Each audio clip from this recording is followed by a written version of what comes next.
প্ৰথম মোৰ congratulations and best wishes to বৰলিজ প্ৰডাকশ্যন।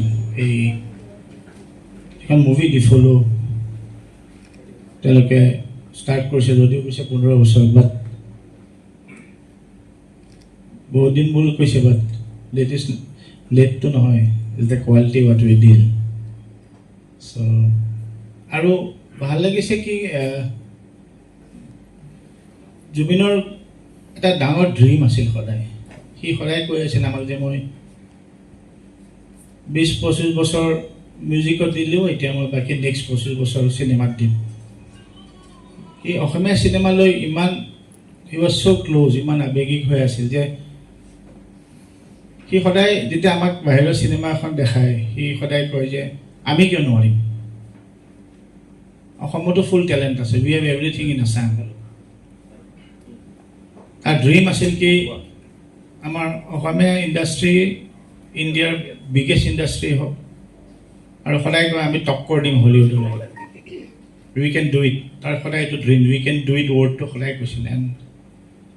সেইকাৰণে ভাল লাগে যে এই লেগেচি মুভি ফিল্ম আমাৰ এই অসমৰ এইটো চলি আছে আৰু চলি থাকিব।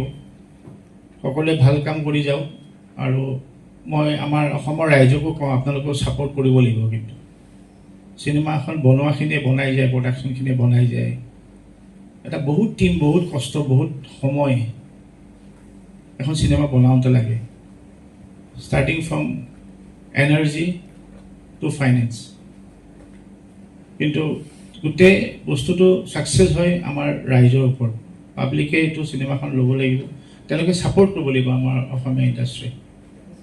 চ' মই ভাবোঁ ডেফিনেটলি জুবিনছ ড্ৰিম এদিন ফুলফিল হ'বই। Assam industry will be the biggest industry in India and we can definitely fight with Hollywood. So' again congratulation and best wishes. আৰু এটা কথা কওঁ যে বহুতে ভাবিব পাৰে মই কিয় চাকি নজ্বলালোঁ। মই শপত খাই থৈছোঁ তাৰমানে জুবিনে ন্যায় নাপোৱাৰ দিনালৈকে মই চাকি নজ্বলাওঁ। চাকি কাৰণ মোৰ লজিকটো হ'ল চাকি কাক জ্বলায়, আত্মাৰ শান্তিৰ বাবে। জুবিনৰ আত্মাই শান্তি পোৱা নাই, ন্যায় পোৱাৰ দিনা শান্তি পাব, আৰু যিদিনা সেই ন্যায় পাব, দোষী শাস্তি পাব, প্ৰথম চাকিটো মই গৈ জুবিন ক্ষেত্ৰত জ্বলাম। Thank you so' much.